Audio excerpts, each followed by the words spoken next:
Hey, welcome back to the HBCU Stroll with yours truly, Johnny JC. Some people call me Football Cole. Today I got a great guest, been knowing a long time.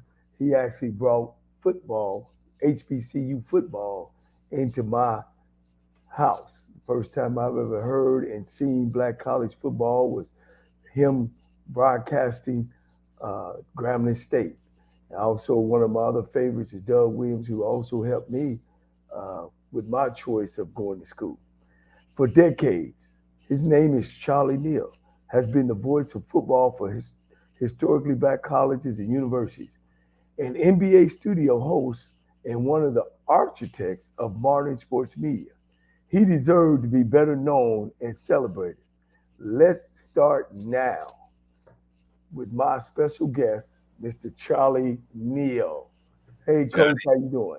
I'm great, Johnny. How are you? It's great seeing you. It's been a while. Man, it's been a while, Coach, and I'm gonna call you Coach because you know more football probably than anybody. You've seen greatness, Charlie, you started back and really came out front back in 1980 when you started hosting Black college football on BET.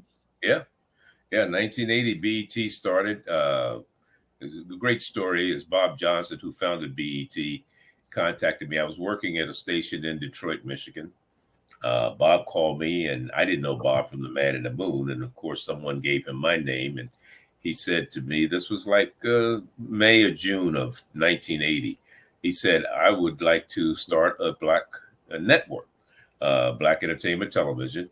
And one of the things I want to do with this network is concentrate, or not necessarily totally concentrate, but include black college sports. And your name came up and it was recommended to me as a person who could help me do that. And wanted to know what I thought and if we could meet. And we did. Like I said, I was working in Detroit at the time. He was living in Washington, D.C. I drove over to Chicago and met him at O'Hare Airport. He flew in from D.C. We sat down and we spent a whole day together. And I believed in what he was doing. And I told him, I said, I've seen other people try to go into this venture and make it work. It hasn't worked, but I think it's a place for it, and it's needed, much needed. And I'm happy, more than happy, to jump on that bandwagon. And that's where it all started in 1980. And in fact, like I said, we had that meeting in Chicago O'Hare Airport, like in the spring or summer of 1980. In September, we kicked off the football season, believe it or not. But our first game, it was Delaware State at home against South Carolina State. And that's where it all started in 1980. Well, Coach, I talk about HBCU football and all of our stars and heroes, and certainly you are one and one at the top. One would ask that you've been around over 50 years of broadcasting. But the thing that I loved about you is and I'm not going to say, I might use the wrong word of turning your back on HBC. You believed it, you spoke it.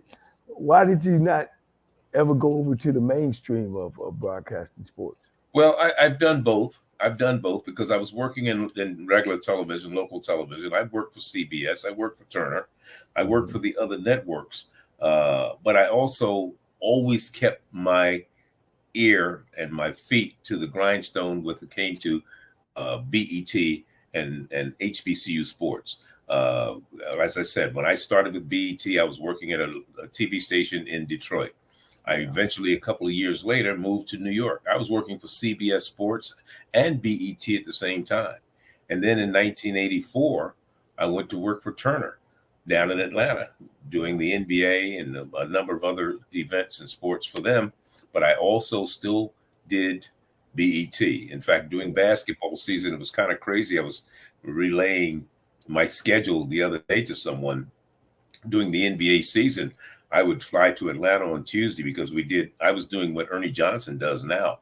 And I would fly to Atlanta, host the NBA pregame and halftime show, and then fly home Wednesday, get back on a plane, fly back to Atlanta on Friday.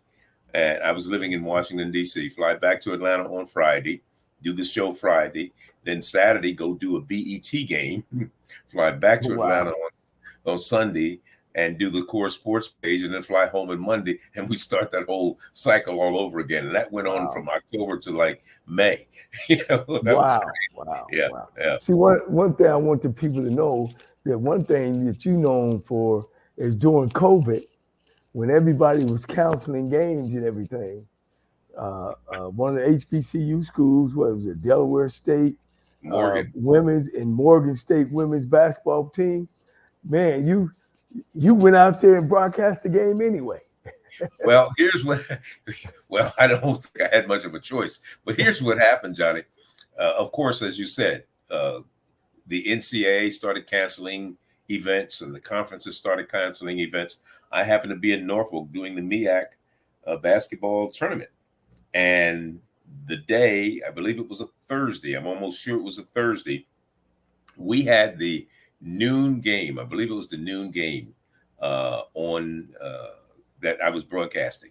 And there was debate at halftime or just before the game started whether it was going to happen again. And everybody else had canceled. Across the country had canceled everything. Nobody else was on the air. And we were the last ones to broadcast. I think it may have been a 3 o'clock when we actually signed off. But we did the last actual game that was broadcast that year before COVID on any network, any sport, before everything was canceled because of COVID. But it was Delaware State and Morgan State.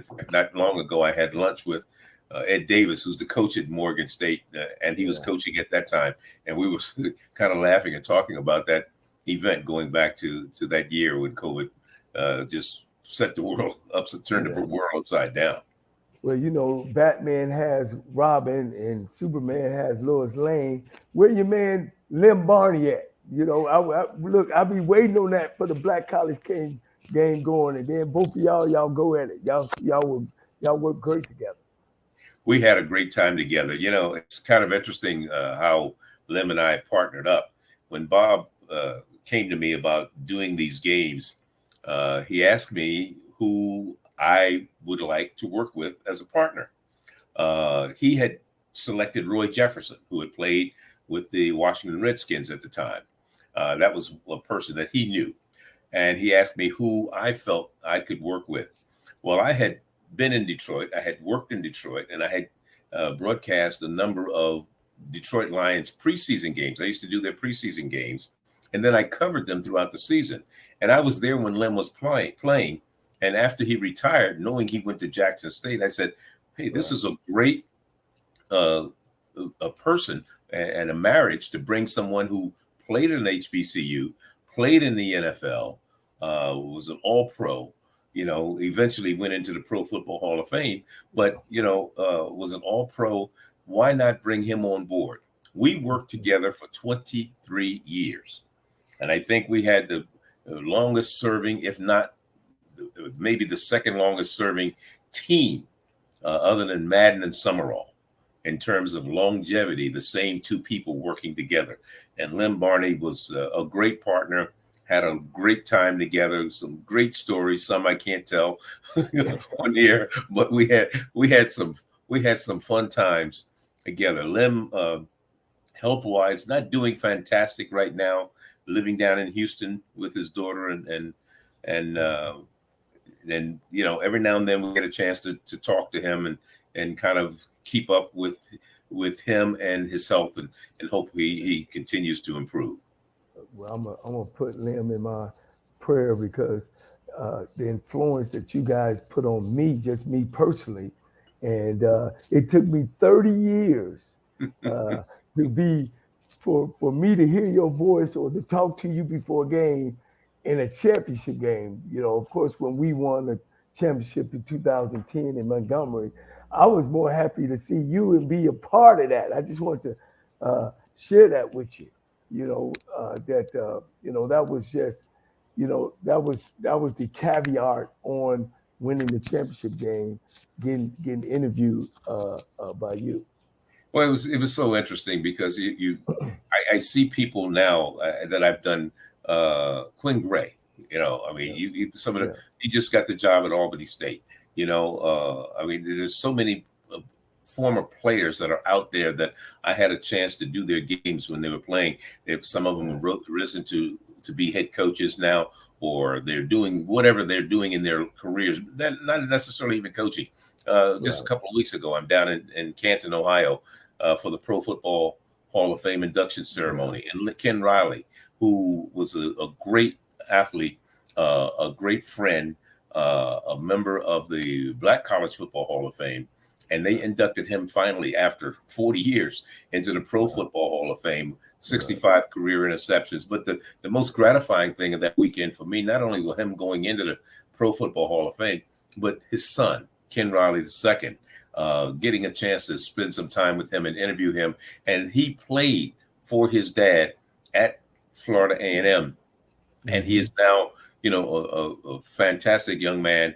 Had a chance, like I said, to spend some time with him. And he came back and relived some games that I did when he was playing. So, now here's the thing, Johnny, that makes you really feel old, is when you've done a game, for example, let's say if you were playing, and then a few years later, I'm doing your son's games. And then a few years later, I'm doing his kids' games. So, you've been around a while when you start going through 3 generations. I had the pleasure, too, of coming up during your ceremony when you got inducted into the Black College Hall of Fame. Talk about that and what that means to you. And it means a lot to me. And I'm pretty sure, like you talked about other players that you've done, it was long overdue. Well, it was much appreciated. It was very humbling. And, in addition to the Black College Football Hall of Fame, CIAA, and the MEAC Hall of Fame, and that as saying that people have thought that I did something and brought something to the sport to be recognized like that. There's only 111 people this is the 11th year for the Black College Football Hall of Fame. And only 111 people have gone in. And I would say out of those 111 people that have been inducted into the Black College Football Hall of Fame, around 90 to 95 of them were former players. So I'm not going in as a player. I'm going in as a contributor. And that means a whole heck of a lot. If you can go into an organization like that, into the Black College Football Hall of Fame as a contributor, that means you contributed something that people who brought you in or voted me in thought that I contributed greatly to the sport. Yeah. One thing about me, I'm a history buff, HBCU buff, and just African-American athletic buff. And man, you've been around, Coach. You've seen it, you've done it, you've been right there in the trenches. I want to talk about just the racial difference in the game. I mean, you were around in the 60s and 70s and watched some great players, but coaches never been able to move. Can you elaborate and talk about that? We've had some great ones. Rudy down at, you talked about Ken Riley. You talked about Pete Richardson. Well, we're going to talk about Pete Richardson. Right. And all those great coaches that came through that never got that opportunity to go to the next level. I think the closest that anyone ever came was Eddie Robinson, possibly going to coach. And that is something, as you said, Johnny, that we haven't seen, we don't see, even with the great successes that they've had. We've had some, of course, we know Hugh Jackson now is coaching at Grambling, but he comes over from the pro side and comes to an HBCU. Started out at Tennessee State with Eddie George, and now he's moved over, and then his second year at Grambling. But the one thing that I'm very elated about is seeing is the number of former players who are coaching now at the HBCU level.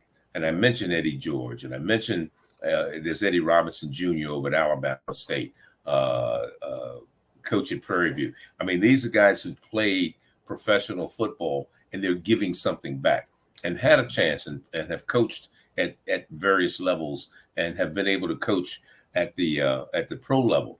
But again, going back to what you were saying, when you look back at the John Merritts at Tennessee State, and you look back at the Marino Cassums and W.C. Gordon, W.C. Gordon and Houston Markhams, and some of the great names that have come through. The coach from Morgan State, Earl Banks. I mean, those names are synonymous with HBCU success, not just football, but HBCU football success. And there's Doug Porter, who's still, he's been a candidate the last couple of years for the Black College Football Hall of Fame. Coached at Fort Valley, was a longtime assistant to Eddie Robinson, coached at Howard University. I mean, there were some great coaches out there. The opportunities just were not there, because you have to think. This is why the Rooney Rule comes along. Paul Tagliabue, when he was the commissioner of the NFL, pushed to have more minorities represented in the coaching ranks. And you've got that Rooney Rule. I don't know if it really works, because we know, there's the quote unquote, we'll bring them in for an interview, but the chances of you getting the job, why isn't Eric Bieniemy a head coach? Why aren't some of the other coordinators? Why is Leslie Frazier not coaching? People like that. So those are the things that you have to think about, because again, until we get in position to make those decisions as owners, it's still going to be, status quo, unless you get a person like that brought Art Shell in and made him the first modern day African-American head coach with the Oakland Raiders, Al Davis. Unless how many owners have that progressive type thinking? And that's the thing that you have to think about. I mean, we know that in Pittsburgh, Mike Tomlin has done a fantastic job, and it's the longest serving African-American coach in the NFL as far as the head coach is concerned. So, the chances are, and this is the I guess the sad part of and some of it is when given that opportunity, a lot of times they give you, it's a team that has a slim chance and none of doing anything. I mean, look how many coaches has Houston had in the last few years? You just look at that as and a few of them, have been African Americans. But again, they only had 1 year though. That's exactly it. Lovie Smith had 1 year. That's correct. And so again, there's some coaches out there that, and I do give the NFL a little credit. They have these programs now where each year or each team brings in a coach from an HBCU doing training camp to work with them to give them an idea of what it's like to be at that level. And so that is a step in the right direction. But the big step has not been taken. Right. That's the unfortunate part, Right.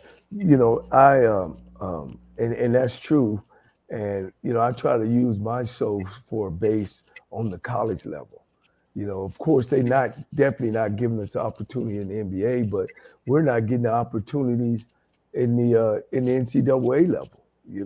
When you got 95% of colleges in the country that their athletic directors are Caucasian, and people tend to hire who looks like them, And I think that's kind of hurting us as well. Yeah, it's a comfort level.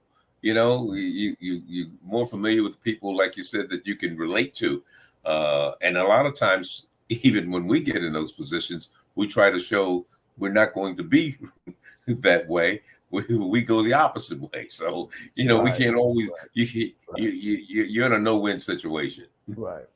And of course, looking at all the success you've had, one would think that those type of things have happened to you because, Coach, you good. I mean, when you open your mouth, man, everybody's eyes go to that screen. But in your case, it might have been a choice not to really say, okay, well, I'm just going to go straight NFL and shy away from college and HBC. Have you experienced some of those things? Well, here's what. Now, I've been very fortunate, Johnny. A lot of the things that's happened with me, And I've had those opportunities. First of all, let me just go back. And I was saying, before BET came along, I was working in local television, and I worked in major markets. I worked in Washington, D.C. I worked in Philadelphia. I worked in Detroit. I worked in New York. Local news and doing sports at those stations, doing games. I did Big Ten games when I was in Detroit. I did Michigan. I did covered the Lions. I mean, I was doing those things. I go to New York. I'm working for CBS Sports. In addition to BET, I was working for CBS Sports. When Turner was getting, they called me. One of the producers that I'd worked with at CBS became one of the executive producers down at Turner in Atlanta. He called me, brought me down to Atlanta to do, like I said, the core sports page, the NBA. I wound up doing the Goodwill games. I was with Dr. Leroy Walker in Moscow in 1986. I was the lead announcer for track and field and gymnastics. Wow. So, I've had those opportunities. In fact, they tried to get me to come full time and move to Atlanta. I just didn't want to move to Atlanta. I stayed with BET, to keep from moving to Atlanta. I just had no desire to move down there. I was living in Washington, D.C. And so the opportunities have presented themselves. When BET stopped doing sports back in the early 2000s, like 2005, 2004, ESPNU was born. I did the first ever game on ESPNU. Right. So that was in 2005. And ironically, it was an HBCU game, but it was on one of the ESPN family of networks, and it was Benedict and Morehouse. Right. J.D. Washington, which is Denzel Washington's son, was the running back for Morehouse at that time. So again, the opportunities have been there for me. I don't have any regrets, to be honest with you. Yeah, you can always say, sure, I would like to have to been able to call a Super Bowl, or like to been able to call the NBA championship game and things of this nature. But let me say this, I have no regrets. I've been blessed. I have been fortunate, and I have been able to do things, see things, travel places, meet people that some people can't even dream of doing. Yeah. Well, one would ask, now that these new people are seeing Jay Skywalker, you kind of gave him the baton, which is beautiful, and I helped recruiting. You helped recruiting. I'm still a Charlie Neal fan though, but Jay is doing a super job. Well, he is. Yeah, let me say this. I helped recruit Jay. Jay was at Long Beach State, and Long Beach State was coached by former Redskins coach. I can't think of his name right now. Anyway, they dropped football. Not Joe Gibbs. Okay. Before him. Okay. But anyway, it'll come to me in a minute. Jay was playing at Long Beach State. They dropped football. My cousin, who happened to be Steve Wilson, who played with the Denver Broncos, he's my cousin. His grandmother and my mother are sisters. Okay. So Steve was the head coach at Howard. Yes. Steve was recruiting Jay Walker to come to Howard. And he brought him to DC. He came in and he brought him to BET. He spent a day over at BET with me.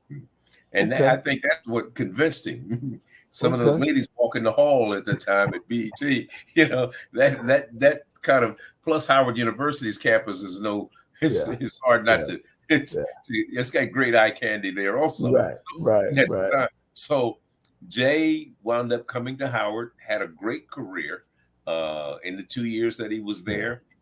Mm-hmm. And then he partnered with me on games. When he started his broadcasting career, he partnered. I had Eddie Robinson Jr. and I had Jay Walker, So they worked with me on ESPNU, on the HBCU telecast.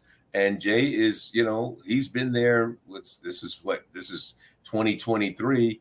He's been there at least, I think he started in 2006, maybe 2007. So he's been there 17 years with them and doing a great job. Him and Tiffany Green, they partner up doing the season for ESPN.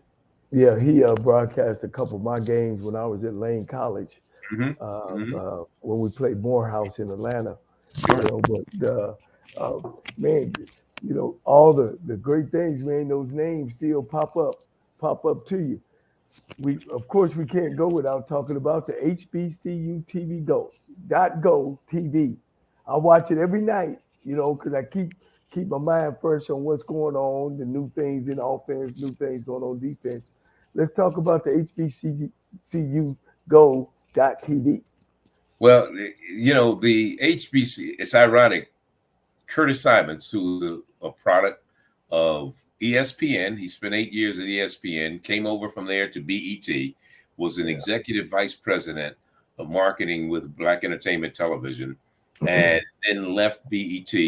And he had, ever since he left BET and BET stopped doing sports, his vision was to bring back Black college sports. And, he preached this day in. Every time I talk to him, we're going to make this happen. We're going to make this happen. We're going to make this happen. And finally, and he was doing some things, but it wasn't as big as it is now. And he hooked up with Byron Allen, with the Allen Media Group. And Byron Allen said, hey, let's partner. Let's get this thing going. Let's put HBCU Go on the map. And last year, we kicked off our inaugural football season with 12 games.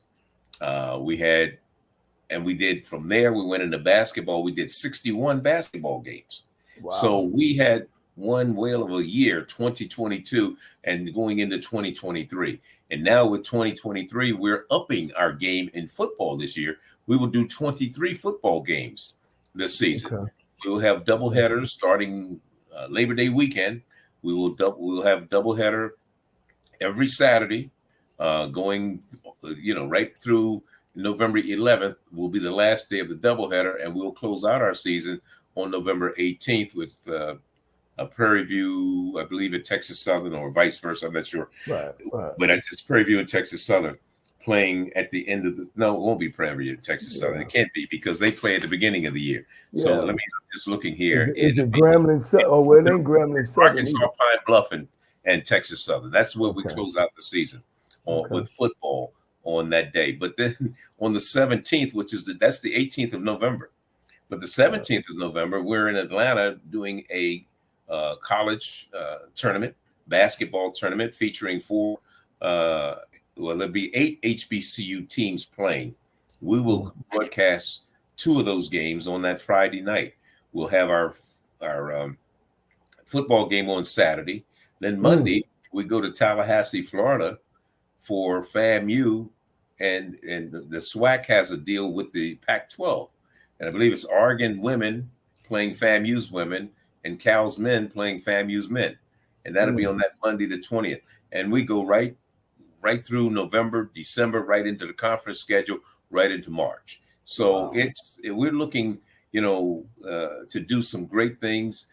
You thought that we had some great looks from a year ago at football. Wait till you see some of the things we're going to incorporate in our telecast this year. It's going to be, we're going to stepping it up. We're stepping up our game. Hey, look, if you involved, I know it. I've heard about. Now, did you guys do the Hard Knocks with Central State University? Was it this summer or this fall? We did not do that. There was talk about doing a show similar to that. We did not, because there were so many other things we were trying to do. But what we do have will air on the 26th, which is a Saturday, the 26th of August at noon Eastern. Your time is 3-hour difference. Am I correct? Yes. In Phoenix? Yes. Okay, so it'll be 9 o'clock in the morning. We will have a 3-hour preseason kickoff show that I'm hosting. I'm hosting that show, and it's got a lot of stuff in it for 3 hours. But for 3 hours, you'll be sitting on the edge of your seat. And we go to the Black College Football Hall of Fame. We're at the Pro Football Hall of Fame. We're interviewing everybody. We're interviewing all the coaches from the different conferences. We're featuring all 4 conferences: the MEAC, CIAA, SIC, and the SWAC. We're at the Pro Football Hall of Fame. That's where our show will originate from. We taped it they're finishing it up now, but we finished it up a little over a week ago. Wow, I was born too early. Yeah. I like that. That's what it's about. You know, one of the things, Charlie, and of course, I want you to comment on. One of the things I always thought in my mind that we do have a different brand of football. Our field is 100 yards long and 53 yards wide, but the pageantry around it, the style around black college football. Why can't we do like the SEC and these big conferences getting these TV packages on taking all of our classic games, just the classic, because we know it's going to be 40, 50, 60,000 fans, and packaging that and being able to sell it. And I ain't talking about for no 2 and 3 and $10 million. I'm talking about get some money like they got getting money. What's Well, your thoughts? Well, again, you have a number of classic that's been there for a while. The Bayou Classic. We're doing the Southern Heritage Classic down in Memphis this year with Tennessee State. Of course, Jackson State is not going to play in it this year to be Arkansas Pine Bluff. The Magic City Classic between Alabama State and Alabama A&M. You have the Florida Classic, Bethune and Florida A&M. Those classics, they still draw well. What we have tried to do, in addition to some of the classics, because we open up with the Chicago Classic in Chicago, Illinois, on Labor Day weekend. That's our first of the 2 doubleheader games that we're doing on that weekend. We have 5 homecoming games on our schedule. So, sometimes, classics are great, but we have 5 homecoming games, and those, people come to homecoming. And so they're going to come and they're going to tailgate and they're going to do the things. And we're looking at doing some things going forward. Next year, there's a big game in New York going on between Grambling and Hampton. We're looking to maybe to piggyback on that a year from now. There's a group that's talking about putting on a postseason type of bowl game, possibly. Next year. They were talking about it this year, but things weren't working out. And, we would be on the ground floor of being involved in that. People are coming up with more and more of these games. Plus, again, one of the things with HBCU Go, just so some people will ask, well, why aren't you doing this game or why aren't you doing that game? A lot of these conferences before HBCU Go became viable had signed contracts with ESPN. And so ESPN still has the right to cherry pick and be right of first refusal on some of the games. So we have to sit back and wait until they pick some of the games. Now, we're not very happy with some of the things ESPN has done, because last year we did not have a Jackson State game. Wow. And Deion, we did not have a Jackson State game. We had everybody else. But we didn't have Jackson State. Well, this year they tried to block us even more because we still don't have a Jackson State game this year, and we don't have a Southern game this year. Okay. Oh, wow. And we almost didn't have a FAMU game, but we did pick up a FAMU game. It's not a conference game. It's not a conference game for FAMU, but it's their first home game. And that'll be September 16th when they play West Florida. Now, West Florida, you may say, okay, West Florida. West Florida is a Division II program. This is only their 7th year of playing football. Out of the 6 previous seasons, they went to the Division II playoffs 4 times, and they won it in 2019. So, again, they're not playing any, the little sisters of the poor. So, Albany State gave them FAMU a tussle last year. We had that game in Tallahassee last year. This year we'll have FAMU playing West Florida. But again, I look at what we're going to put out there. People are going to really enjoy the product, both our syndicated game and our cable games, which James Hadnot and Antoine Bethea, former Indianapolis Colts defensive back and Howard University alum, is on that team, and they will be carrying the games. A lot of those games are SIAC and CIAA games. So it's going to be great. It's going to be a great season for HBCU Go and all the fans out there.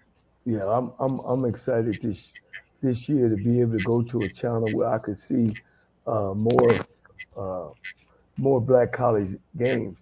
Uh, Tell me, Coach, how did you feel about the Dion Dion entering and Dion exit? You heard so many things. It was great. It was in between. It was in the middle. But before you talk, he ain't swag. I'm swag. He ain't swag. Yeah, my buddy Eddie Robinson, he said he just wanted to play him one more time. They played Jackson State in Jackson this year. Of They course, played him Dion's tough. gone. Yeah. Dion's gone. Let me say this: I've known Dion since his playing days when he played with the Braves and when he's playing with the Falcons, and we've had a relationship, a good relationship, and have been for all those years. He's done a lot in terms of notoriety for historically black colleges and universities. He brought a lot of notoriety. A lot of people don't like the way he went about doing some things and how he did this and did that. And the only thing, if anything, I thought he could have when after he won the SWAC championship before he went to the regular season championship, he could have went to the press conference instead of jumping on a plane and going to Colorado. I mean, but that's a personal choice. Right. But I do not begrudge him the fact that, hey, if the opportunity comes, like you said, you and me about being an HBCU guy. But let me say this: if the NFL Network comes to me tomorrow and opens the proper purse strings and offers me $1 million, HBCU is nice knowing you. You Right. know, Right. you know. Right. I mean, it's no knock on HBCU Go. It's just you have to look out for yourself. And Right. because the opportunities, I've always told young people, opportunity, when it knocks, you have to be able to open that door and take advantage of Right. it because it may not knock again. Right. So, and not because I have any ill feelings or hard feelings about HBCU Go, but again, everybody has to look out for themselves, and that's all Dion did. Yeah. He looked out for himself. He's making the kind of money he would never make at Jackson State. I don't care if he stayed there another Right. 5 years. Oh, You yeah. know, so Oh, ain't no question he had to go, and not only for himself. To me, for an African American coach to be the coach in the Big 12, he had to go. To me, he that's had to service us, and I'm praying every night that he does well there. You know what I'm saying? we want him to do well. We want him to do well, and a lot of people don't like the fact that he's flamboyant and this, that, and the other, and the way he went about doing things. But hey, if it works, if it's not broke, don't try to fix it. And that's what he's been able to do is to keep that aura going about himself and the mystique that he has, and people gravitate to that. They either love it or they hate it. But look at what he did with the spring ball in Colorado. I mean, they Right. sold out the Right. stadium. Season tickets For, off the 46,000 at chart. the spring game. I'm just Yeah. yeah. See, Yeah. so those types of things they haven't seen up in Colorado in years. Right. So Right. again, let's hope that transcends into a winning tradition, winning seasons for Dion there, and then we'll see how long he stays there. Because who knows? Does the NFL call him? I don't know if he wants to coach in the pros, because I don't think he can have Right. that same type of attitude that he has with kids Right. when he is Right. with Right. grown men who are making millions of dollars. So those are the Well, things. you can look at Nick Saban and Lou Holtz and those great coaches in college really flopped when they got to the pros. So I mean, Yes. you're absolutely right about that. Yeah. Hmm. Only thing if I said something about Dion was that don't forget the greats that came through there, and I don't think that he knew enough about the conference of the great coaches that have was the stuff that he was doing that already have been repeated over and over by the greats. Of course, Eddie and Marino Castle, L.C. Cole, Right. Comma G's. Those Yeah. guys have done the same thing, you know, telling the kids to sit in the front three seats and feet on flat on the ground and cut your hair. We go to church on Sunday and all the greats. So if there was anything that kind of deterred me a little bit was, you know, it's like, oh, Black College just showed up because Dion is the savior of Black College, and Yeah, right. that was just false. That was just so There were false. people there that put HBCUs on the map long before Dion Reeves was even thought about. So yeah, you're right. Born, yeah. So You're right. if that was, but you know, I'm cheering him on. He actually took some Black college coaches with Black college backgrounds with him, with Flea going up there and the coach from Mississippi Valley. Right. All that, I thought all that is great. It was great. So, Coach, what's next for Charlie Neal? Well, getting ready for the season. We have weekly meetings as we get ready to move forward. Every Wednesday we have our production meeting, and in 2 weeks, less than 2 weeks, I guess it is, the Labor Day weekend, we'll be kicking it off, and then it's nonstop until probably May. Well, you know, one of the things, travel. yeah. One of the things, Charlie, you know, before you the fat lady sing, man, I want to have one of those opportunities to sit with you during a game. But if a guy, you know, want to get in the business of broadcasting, and you know, what kind of things that you would recommend, or did you go to school for it, or just No, something natural? I actually started my broadcasting career as a disc jockey on radio. Yeah. I was playing records, spinning records, talking trash, rhyming. I was a big Gita with the heater, the big boss with the big hot sauce, rocking a big TikTok on a big power tower. You know, I was. What was the big group that was coming out when you were with Brock? You had the stylistics and the main ingredient, and I mean back in the day, you know, Isley Brothers were in their youth. Then the Commodores. I mean that was, you know, a lot of those the groups that the oldies but goodies, you know, Temptations, Billy Paul, Commodores. Me and Mrs. Jones, you know, Commodores, yeah. Okay. So I started my career in radio, and that was by accident, strictly. Just a quick story. I had a buddy who was a disc jockey at a station in Philadelphia where I was born, named Scott Taylor, and he used to do a radio show in WHAT. And I used to go by the station and sit and watch him. And he said, "You need to think about, you know, if you'd like to do this." And I did. And I started, you know, sitting in with him a little bit. And I got my first radio job full time in Durham, North Carolina at WSRC. And just happened, I was going to visit my cousin. I told you Steve was my cousin. I was going to visit the family down there in the summer. And this was 1969, 60. Yeah, I think it was 69. It was summer of 1969. I'm going down to North Carolina, and I'm driving through, and I stopped by the radio station on a Saturday. And ironically, nobody's ever stationed on Saturday. And it was one car in the parking lot. I opened the door, went up, opened the door was open, and the program director, Irvin Hester, was there. And I happened to say to him, I said, "Are you looking for anybody to do, you know, radio, DJ?" He said, "No, I'm not looking for anybody now." He said, but he went to the machine and pulled off some copy and said, "You read this and we'll see what happens." You know, it was like read some news copy. And so I didn't think any more about it. Like I said, this was like spring of that year. And I left, went visited my cousins, went on back home. In, I think, August or September, I get this phone call. I was out of town. My mom said, "You got a call from a guy named Irvin Hester down in North Carolina. He wants you to call him." I call him. He says, "I got a job for you down in Durham, North Carolina. If you're interested," he says, "come on down. I'll pay you $100 a week." Wow. Oh, yeah.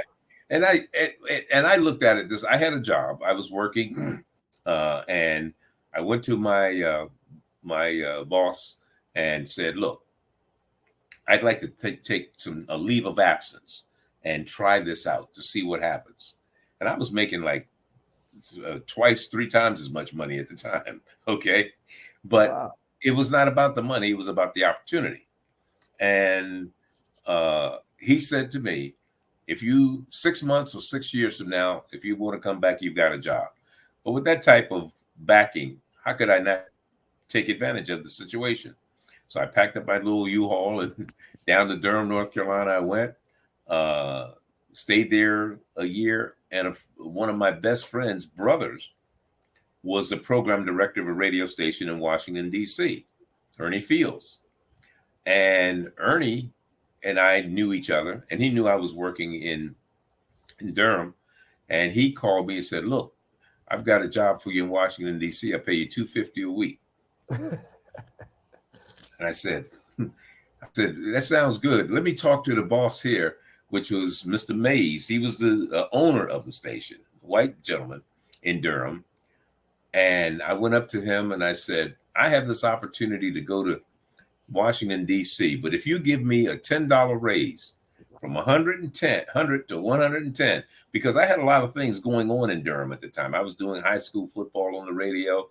I was doing little record hops. I was doing stuff for this lady and her husband that owned a dress shop with some of the young ladies from North Carolina Central. And so I said, if you give me a $10 raise, I won't go to D.C. I'll stay here." He patted me on the back. He says, "Young man, everybody who's left here has done well. I'm sure you will too." so, so I didn't get that $10 raise, but I did go to DC, and then I stayed there. I got there like in 70, and in the end of 70, Channel 4, which is the local NBC station in Washington D.C., they called me and they said, "We're specifically looking to hire an African American to do sports." They had 3 other sportscasters there, including Jim Simpson, who was one of the big time sportscasters for NBC. Right. And Jim, along with Dan Daniels and Maury Siegel, they were the other sportscasters there. And he said, "Can you come over? We're doing an audition." Well, it was 3 blacks that they auditioned for that position. It was myself, Kurt Flood, the former baseball player, and Ron Pinkney, who had done some games, had done HBCU games and things like that. All 3 of us auditioned. I got the job. And that's where my TV exposure began. I still was doing radio, DJing. I would DJ Monday through Friday at the radio station at WOOK. And then on Saturday and Sunday, I was over at Channel 4 doing sports on the weekend. Now, Charlie, did you play ball? What was Football. your so interest in sports? Did you I played it, but never thought I was gonna, be a broadcaster in it. Let me put it that way. I played it. I played, I played baseball. I wasn't a basketball player, but I played baseball and football. And so, but I never thought I would be a broadcaster in the sport. because you so much of a natural, especially now, of course, with all your experience. But when you first started out, um, did you hear those stories about sensational people like yourself get in the mirror and you're talking and you're practicing and you're working yourself because man, I just was hearing you the other night, and you be calling them. They throw a flag and you know more than the ref. Oh no, that flag wasn't holding. That was some down. Somebody he jumped off sides. I'm like, wow, Charlie really, really knows. He knows the game. Well, I try to be a student of the game. Like I'll give you a perfect example. I've done a variety of sports over my career, including, as I mentioned, gymnastics at the Goodwill Games in Russia on a national platform. And the first time I was assigned to do gymnastics was when I was with CBS. And all I know, I'd seen gymnastics. I didn't know a balance beam from a high bar, Right. but I went to the library and I studied. And my position as a play-by-play announcer, I don't have to know all the intricacies of the game, of the nuts and bolts. I just have to give what what is happening, how it's happening, and a story about the people who are participating. Right. I had Bart Connor and former Olympic gymnast as my an analyst who could tell me that was a 10 on that maneuver, or that was a 9.8, and that was a deduction. I wouldn't know it was a deduction if not, but they did. And I studied the basics that I needed to know about Right. the balance bar, the balance beam, how high it was, how wide it was, some of the disciplines that men do, women don't do in gymnastics. So yeah, you learn those things. You go in and you study those things. And then my mentor, and I mentioned Jim Simpson, who's bless his soul has passed away. But Jim Simpson, when I started at Channel 4, we didn't have teleprompters back then. Right. It was Right. it was no such thing. When the first time I had a teleprompter, I was like, I can't use that. I don't want that stuff running across in front of me trying to tell me what to read. I Right. got used to knowing what I wanted to talk about. And Jim Simpson was the same way. He kind of was my inspiration in the way I went about broadcasting just the regular news or sports on a given night, and giving scores and things of this nature, and knowing how to lead into things. And so it helps you tremendously if you have that, because so many people nowadays depend on that teleprompter. Yeah. If the teleprompter ever goes down, or the teleprompter operator dies while you're in the middle of the show, you're in trouble. Wow. Wow. Because people don't really prepare to not to work without that teleprompter anymore. They even, I see newscasters now, they go out on stories, they have a teleprompter. You can put it on your phone now. You can put a Wow. teleprompter on your phone, and you can do your stories out in the field with a teleprompter on your phone. So Wow. again, um, it's like anything, modern technology, things change. And then I left DC and went to work in Philadelphia with the Channel 6, which is an ABC station. And there was a guy up there named Larry Kane, who was a newscaster. Larry, we didn't use teleprompters in Philadelphia. Larry Yeah. Kane went through a whole newscast without the teleprompter. And you would Wow. think he had one sitting in front of him. So those are Wow. people who inspired me, Right. in terms Right. of my preparation and how I got ready to do things. And people always ask me, how much time do I spend preparing for a game? I probably spend anywhere, I'd say about 24 hours preparing for a game. Right. You know? Right. Right. Well, I want to thank you, and give you a chance. Thank you for the Celebration Bowl. Oh yeah. You actually let me come by while y'all were going through, and I've seen the analysts passing you guys stuff about when somebody is breaking. That blew my mind, because I always wondered. I'm like, man, these guys are genius talking about the game, but really, they getting information passed to them. And I guess one of the biggest things is to make it smooth. Like, yeah, I did know that, and they Yeah. let you know. So I Well, want I normally have my whole repertoire of things that I know I can talk about, and I've studied going into the game. The biggest thing I need during the course of a game is a stat person to tell me once a punt goes in the air. I don't have time to calculate and say that's a 47-yard punt and a right, 27-yard return. So right, that person can give me that instantly. right, So what he'll do is they'll write it down 47/22. yeah, So I know that's a 47-yard punt, 22-yard return. yeah, yeah. But How long that return on a kickoff return, things of this yeah, nature. yeah. I'm coming down to the end now. With all the social media and the Facebooks and all that, and you got more black broadcasters like yourself, or I don't want to call them analysts.